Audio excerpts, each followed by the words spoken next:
Welcome everyone to Almost Cancelled. I am Peter, that is Connor, and we are going to talk about Better Call Saul, Season 6, Episode 3 is called Rock and a Hard Place. Actually, sorry, it's Rock and Hard Place, there's no A, which is actually kind of weird. That's I'm assuming that's just the way it fits into the naming convention of the season. Yeah, no, it probably does, but like I was adding extra words here or there just because I'm used to how You're normally ruining the artistic integrity of that titling system. Shut up. So big episode. I was actually there's a point early on where I was wondering if we were even going to cut to Saul and Kim in this episode. I thought we might just stick to one There was a thing. point where I was like, "Is this just a Nacho episode?" Yeah, but like yeah, the first 5-10 minutes, maybe whatever that period is. yeah, but we know he calls Mike though, so like, I mean, I suppose that could have been the end of the episode when he finally got to make that phone call. But Right, but even that, I wasn't sure we'd necessarily see the other side of it. We could still just have stayed with Nacho on the phone. Yeah, although as it actually is in the episode, it leads into because it is just Nacho until that point, and then that phone call leads us into the other characters, and then from there we start going forward into other things. And it's got a pretty unique, from what I remember, this show of a cold open. It actually has a little scene at the start that is kind of teasing something for later, which the show doesn't tend to do that often. Oh, that's what you mean. Okay, I was waiting for you to elaborate and say why it was unique. Yeah, it kind of, it's just this. It's a very long, slow shot. Just it sort of rests on various things. It rests on a flower at one point. It ends when the rain starts hitting this. I wasn't sure if it was a piece of glass or metal necessarily, but it was, it was tinging. It was hard to tell because it's so dirty. Because it said, this is after it's been lying on the ground for a while, so it was hard to tell exactly what it was. But there's no context, and you're like, what is this exactly? At the time, it's like this seems. Don't get me wrong, very stylistic. It's definitely aesthetically fits right in with what the show is, but seemingly at the time, it's like irrelevant almost to the episode at the point, because you're like, well, what is this? And it doesn't come up again until, well, basically the end. I feel like it's probably done this once or twice, something similar at least, and the big sort of kind of example I can give you is season 2 of Breaking Bad, where it kept hinting at the ending of season 2 throughout the entire season. Sure. Right? That's a little different, but I feel like there has been a couple of episodes that have done this.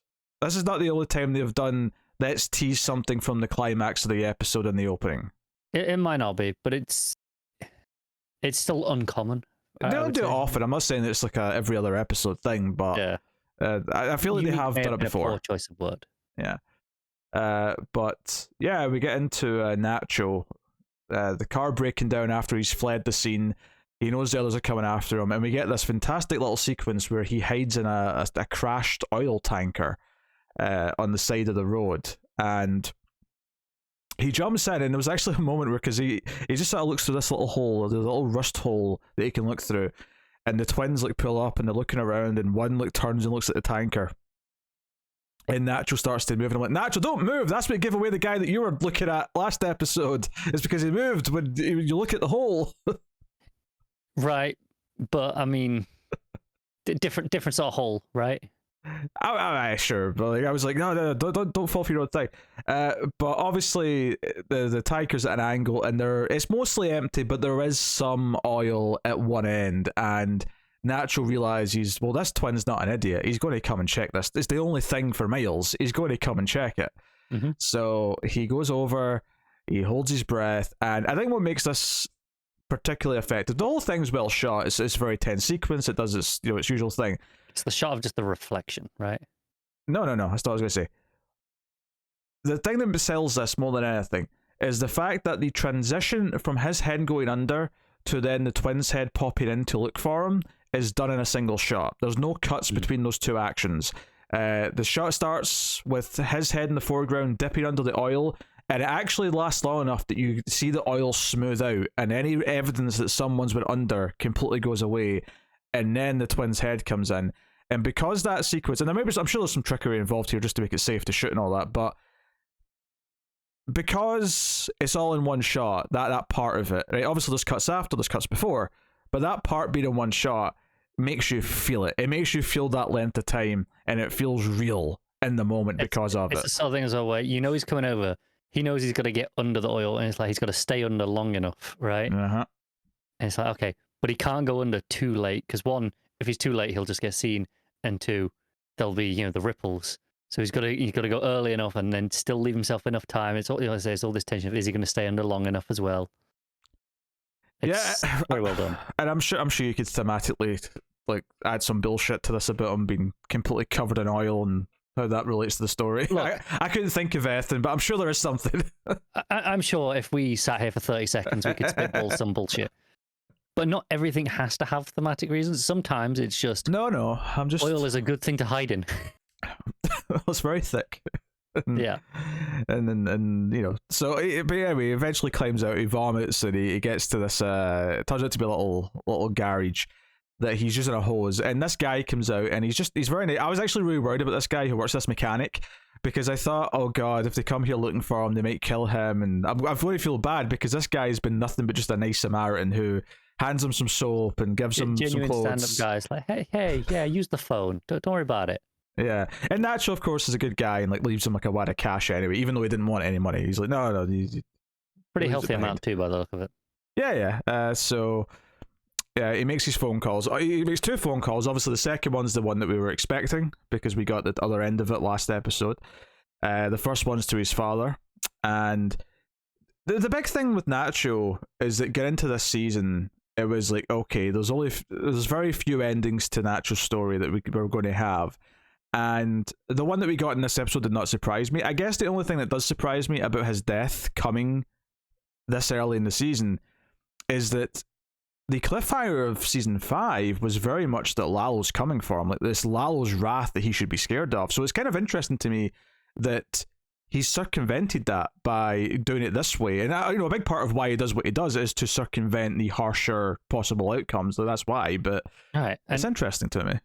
It makes it interesting as well in that Lalo has just had his proof robbed from him. And now, sure, he can't be angry at Nacho anymore, but that wrath's going to get pointed somewhere. And that's going to be definitely something to watch, right? Oh yeah, I guess the thing, Lalo's nowhere to be seen in this episode. I'm still like, where's Lalo? What's Lalo doing right now? Because I'm worried. I'm worried about what he's doing. So really invested in that side of things. But he calls his father first, and ultimately he makes this choice that he has to make a deal with Gus just to make sure that his father's never touched. And he says that on the phone call. I'll go along. Like, the only way this works for you, Gus, because anything else is suspicious, is that I need to die. I'll go along with that, which turns out to be literal. Just I'll let you kill me. I can die. We can make a show of it. But the one thing that I need to be guaranteed is that my father will be left alone. And it's quite a good moment where I hear from Mike, and Mike says, anyone who tries to do it will have to go through me. And to us, the audience, Mike has just proven in the previous episode at the start of the scene that he will stand up and stop it. So, right, but he doesn't know that. It's more just he trusts Mike's word. Oh, sure, yeah. But he doesn't trust Gus's word on it. It's like, hey, Gus can say that, but whatever. If Mike says it, he knows he's safe. Yeah, so all good stuff, and we get a sort of classic. It's not hard to predict this one, but you see Mike getting at the back of this truck and like unscrewing things, and then using a magnet, and it's like, oh, Nacho's hiding in the truck. And that's the thing. Like I think the moment you realize that it's not going to just be like them coming up with some story is when he gets his last meal, because it feels like a last meal, like a prisoner in death row gets. Yep, 100%, and that's very intentional, I'm sure.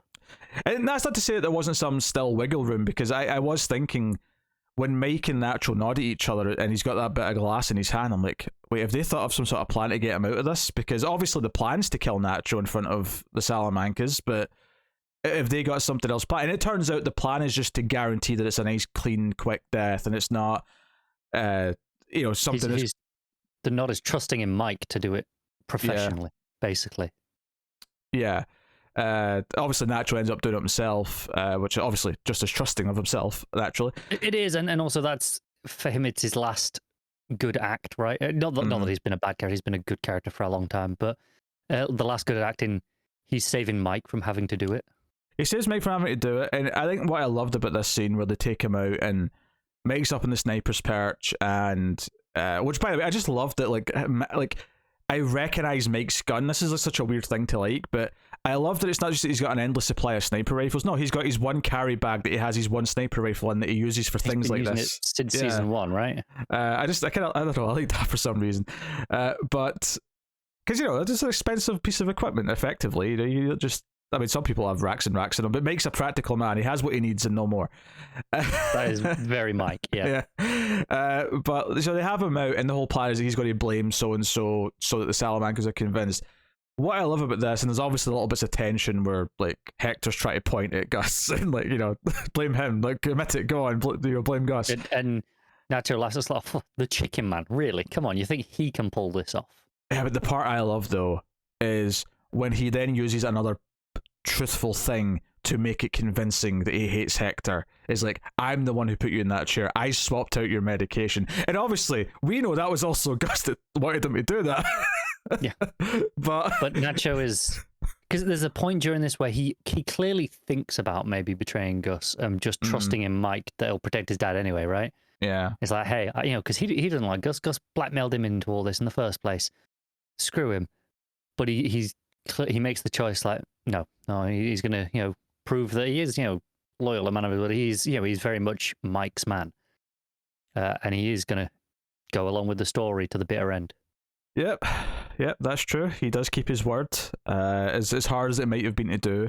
Obviously, he grabs a gun, he shoots himself. There's a bit of a standoff, but but up until the last second, even though it felt like this is the likely, it's early in the season, but this feels like a very natural ending point, and it makes sense, and it's kind of a tragic, but he's doing this so his father will be safe, so there's a nice quality to it as well. Up until the last moment, you're thinking, is there a wiggle way out of this so that Nacho's not gone yet, so that he's still around for more plot for the rest of the season? And no, this is your early season death. This is like Nacho, who's been here since episode 1, is now gone. Was he actually in episode 1? Yeah, I'm sure he comes to see Jimmy, and he's like the office at the back of the... disputing that. It's just it's been a long time, and I don't remember the specifics.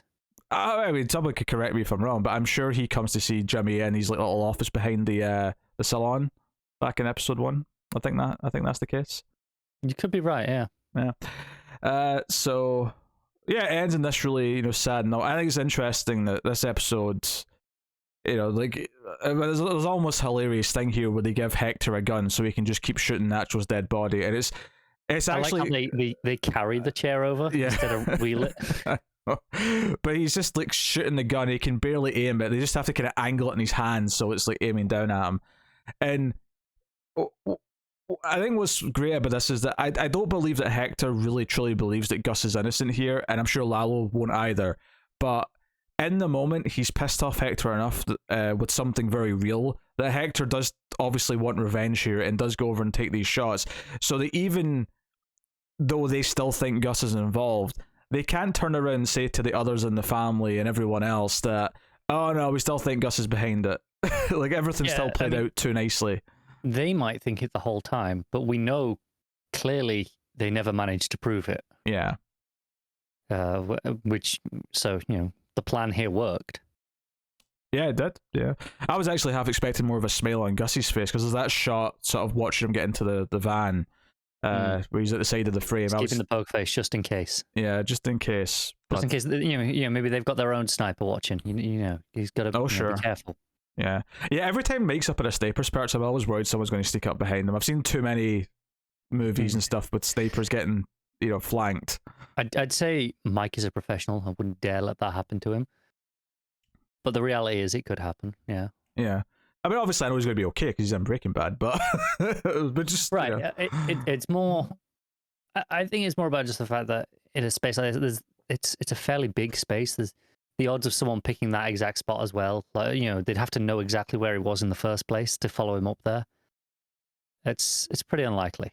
Yeah. So obviously, all this stuff was really well done. It was a fitting end for the character. And I suppose in a way, it wouldn't surprise me, because Nacho's, by and large, for the last few seasons at least, has been the C plot, right? He's usually had his own plot line running alongside whatever Saul's doing with Kim, whatever Mike's doing with Gus, and then you've had Nacho as the C plot. I do wonder if all that time is now Lalo's, now that he's the one on the warpath who's a major character to be concerned with. It could be. Yeah, it could be, or maybe it's just they want to devote more time to A and B plots respectively. Because not that Lalo never got his own time before either, but it's there now to give around. So it's one less thread to juggle over the episodes as they go forward from here. And speaking of Lalo, it does lead us into some of the Saul and Kim. He's being rumbled stuff. Well, this is interesting. Even before we get to the rest of the Saul and Kim stuff, this key thing where the ADA comes to Kim and says, "Look, we've figured out that this guy was Lalo, right? Whatever name I can't remember his name he was using before. The Guzman. That's it." Okay. Because I don't know why I remember all that, but I do. But she's like, "Hey, this was him, and he clearly fled after the bail, and he's turned up dead. There was a big, gunfight, blah blah blah." And she's selling all this to Kim, and she's saying, "Look, if Saul, or she's still calling him Jimmy because she has to be corrected in the scene. Where Kim, she goes along. She calls him Jimmy a few times as well. It's when she's getting it's like she's like shielding up, so she's shielding up with the fake Saul name as well. It's really good. Much. But she has to correct her halfway through and say it's Saul now. But she starts talking about if Lalo deceived Jimmy when Jimmy was acting as his attorney, then technically there's actually some room there to say that the confidentiality, the attorney-client privilege, is null and void, and therefore Saul wouldn't be breaking the law by actually communicating because he didn't really know who he was talking to. He was deceived. I don't know how true that is, but I mean, it sounds. I don't know either. I assume the argument is he had an agreement with de Guzman, not with Lalo Salamanca, right? And he doesn't exist. I assume that's the logic. Yeah. It sounds plausible for a TV show. It's plausible enough for me. I'll go with it. Even if it's complete bullshit, who cares? Drama. Yeah, and it's interesting because she even says, "Look, either he was deceived, and he can give us some great intel on this family, and even if it turns out that he made a few mistakes, those can be overlooked." So she's basically saying, like, even if Jimmy did some illegal shit, we can kind of not care. The logic is that they go with, look, I'm sure he was blackmailed into it. I'm sure he was in over his head. I'm sure he didn't do this willingly because it's like, hey, look, I know Jimmy. He's not a bad guy. He might have some rough edges, but he's not a cartel lawyer, really. Yeah. This is the cartel we're dealing with. Because she even says, like, underneath all that sleaze, there's actually a good lawyer in person under there. And the funny thing is maybe she's just trying to use that as a sales pitch to Kim. But even if she doesn't believe that, I think we, the audience, see that all the time and we believe it. And more importantly, Kim believes that. Oh, for sure, yeah. Because Kim, it would be the first person to admit, Jimmy can be a bit of a scumbag at times. I think that was the word that got through around here. But underneath all that, he's a good person at heart. And this is the thing, Kim then tells this to Saul and passes this on. And it's this interesting dilemma. It's like you've got this choice. You can give them vital intel, because this is the thing. In many ways, Saul has had a clean slate in that he got his license back and he moved on from all those previous mistakes. But this, from a conscious point of view, is actually a chance to clean the slate and start life as a sort of fresh, fairly clean, by his standards anyway, a fairly clean lawyer, in the sense that it's like, hey, you worked with some pretty nefarious people, but this is your chance to be on the side of the law and move forward in the good graces of your peers, basically, people who you're going to be working with in the courtrooms and things like that. But of course you'll be branded a rat by the wrong type of people. And Kim even phrases it, what do you want? Do you want to be a friend of the cartel, which sounds quite dangerous, let's be serious here, or do you want to be a rat? And it's kind of interesting that we're this close to the end of the show now, and he's been presented effectively, and we know ultimately where he's going to go with this, kind of. Maybe not what choice he makes here. I was going to say, I don't know if we do know what choice he makes here. But we know it's not happy ended, is what I'm trying to say, and we know that he becomes more corrupt. But it's kind of interesting that he's presented with this very clear option A, option B choice, where one is very much turn over kind of a new leaf and have a relatively clean slate going forward with the law, basically, just in general, or go further into the game, as Mike would put it, to go into that side of things and be part of that world. And I mean, I don't know what choice he makes specifically with this pair of options, but certainly in Breaking Bad, whatever choice he makes here, he's ended up in that world. He's in that world, both feet, neck deep. So it's interesting that he had this chance. Whatever choice he ends up making, it's really tragic knowing that he did have this option now. I think it would be even more tragic if he does make this option here to be, the rat, essentially turn away from the cartel, and he gets dragged back in again. Because, the stuff with Lalo, at the minute he thinks Lalo's dead, as does everyone else. That's kind of what they learn here. To the scene from Breaking Bad, we're introduced where we hear about Lalo is, did Lalo send you? That, I think last season we assumed that was because at the end of last season we assumed that was because of the money. Here we could now assume, it's because he ratted him out, right? There's multiple things it could be now. So you could still play this option, and then Gus drags him back in later, like Gus and Mike, as opposed to the Salamancas. Yeah. It could be like he makes the right choice, and the tragedy is that he's already made too many mistakes, and he's pulled back in anyway. There's definitely ways to play it like that. But it's interesting here he's getting this choice, regardless of it, whether or not it has any effect on his path, whether or not he makes the right or wrong choice, and it's debatable which one. Well, it's kind of debatable. It depends on how you're looking at it. But the point being is that it's just interesting that he has this choice, regardless of what the outcome of it is that he's presented with this. And like, he even says, what do you think I should do, Kevin? She's like, well, whatever you want to do. And it's like, ugh. Like, I don't know. It is interesting because the choice essentially kind of boils down to morality versus honor. If you kind of take them at more abstract values. I think especially after the conversation he has with Huel in the car, which we'll get to, that's definitely got him thinking about, okay, does he need to be a friend of the cartel right now? Does he need that extra cash that comes with that? I don't think that is an accident that Huel asked that question in this episode. They're doing part of their Hamlin plan, where it's just basically just to mimic his car keys. They need his car later on for something, and they get Huel to sort of take part in this whole. It's nice little fun. He gets the car valeted. It's a nice little heist, yeah. Huel stays the keys. They've got a guy in the van who can copy them in like a minute. Whilst when the valet realizes he's running back, so it's a fun little sequence. But he asks Saul, he's like, "Hey, you're a lawyer, right? You make decent money." And he's like, "Yeah, most of the time, yeah." He's like, "And your wife's a lawyer." Yeah, a legit lawyer, a proper lawyer. Yeah. He's like, "Yeah, what's your point?" He's like, "Well, why are you still doing shit like this? Like, what do you need to do this for?"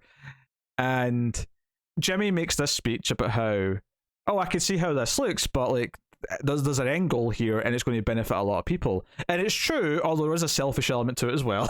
But it is going to benefit the old people in the case. He just happens to be one of those lot of people. Yes.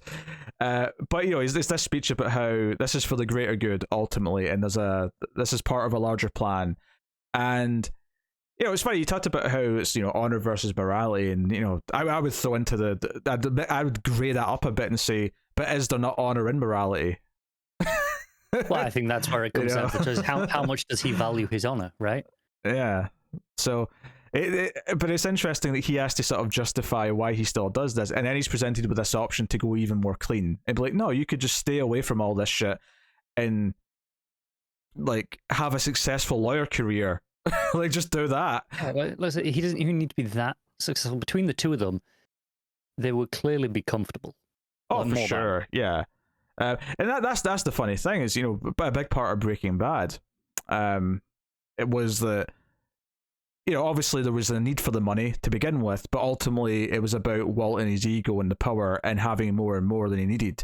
And because he can. Yeah. So there's this idea that, like, you could just wait for the sandpaper money. I mean, admittedly, you could argue, yes, he's doing it for the old people who might be dead by the time the payout happens, and like that's a thing you can think about. But ultimately, though, is a bit in the greedy side, and it's not like they're necessarily hurt for money, seemingly right now. It doesn't seem like they should be anyway. So there's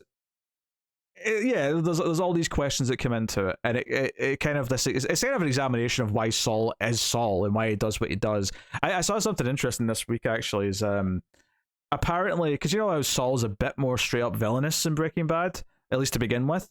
Sure.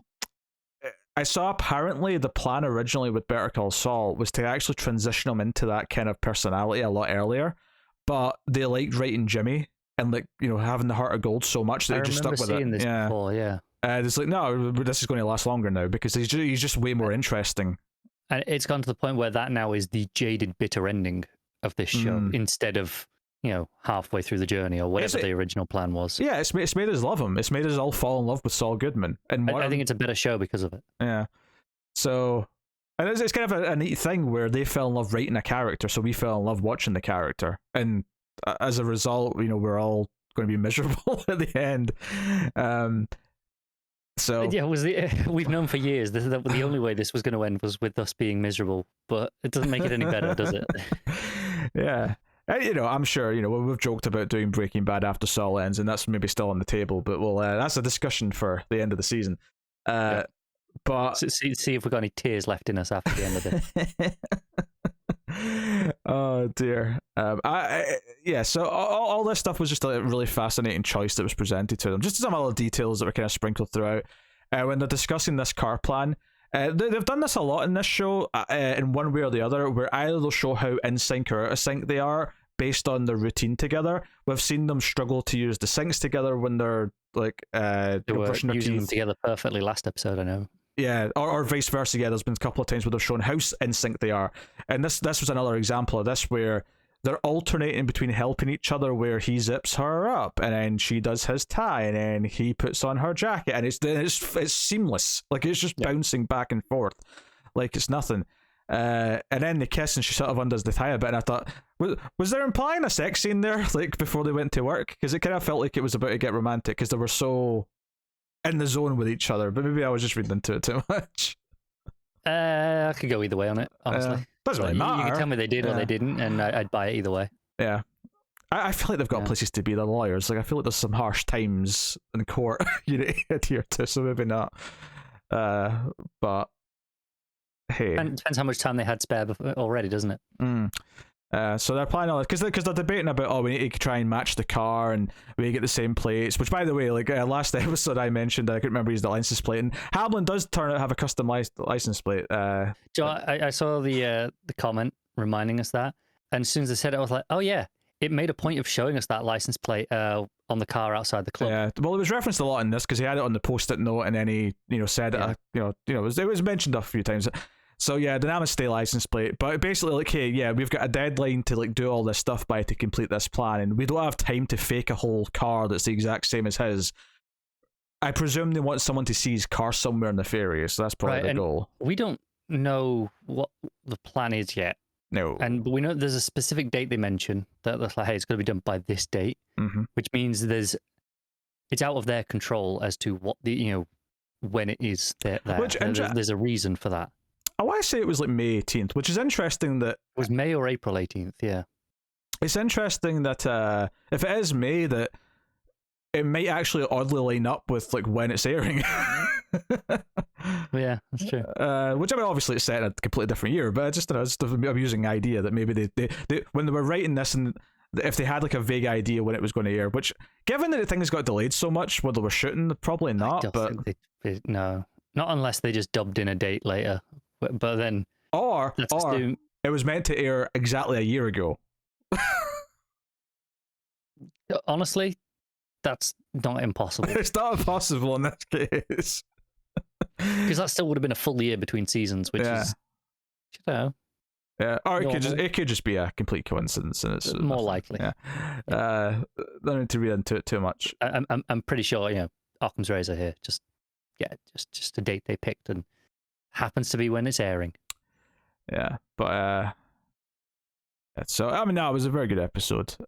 Is there anything else with Kim and Saul that I'm forgetting to mention? I don't think there is, but no, they don't have a ton in this because, like I say, it's probably like 75-80% Nacho stuff this episode, which actually makes it a very straightforward episode to talk about because it is so hyper focused on just let's follow him through, and a lot of it is very silent. I mean, we talked about like him in the oil tanker at the start, but that's like a 10-minute sequence almost, like from start to finish. Yeah, he has a lot of long scenes that are the meticulous pace scenes. They're dialogue light scenes for the most part. so they tend to just focus on just the slow camera movements, watching someone walk towards an oil tanker for 20 seconds. Which is not a complaint. Like that. It's all riveting. Oh, absolutely engrossing. That was the type of episode that they were making this time, which means that there's less to discuss because there's less conversation. And usually it's the nitty-gritty conversation that we end up diving into. Yeah, we still had 30 minutes, so... I said less to discuss. I didn't say nothing. Oh, dear. So, yeah. That's the episode. That's episode 3. We got 10 left, so buckle in. End of it. Even though it's only going to be like a 6-week break, whatever it is, it's still going to feel so rough. Oh yeah, it'll feel like torture. It's going to. Yeah. But yeah, so there you go. Let us know what you thought of this episode in the comments below. Like, subscribe, ding the bell for notifications, all that stuff. Get us on the Twitters at mailed_fuzz for channel updates. Or mailed_fuzz on Mastodon if you want to try it. Mastodon for whatever reason, you can go do that. The hell is Mastodon? It's a Twitter alternative. It's been getting a lot of steam in the last couple of days for maybe something happened with Twitter that people may want some unknown reasons. Yes, some people may want to go elsewhere after the last couple of days. But yes, but hey, go check out Twitter and that. You can of course support everything we do over at patreon.com/mailfuzztv and help keep all the content coming. But otherwise, that is us. So thank you once again for watching or listening. We always appreciate it. Keep watching TV. Have you got any vanilla?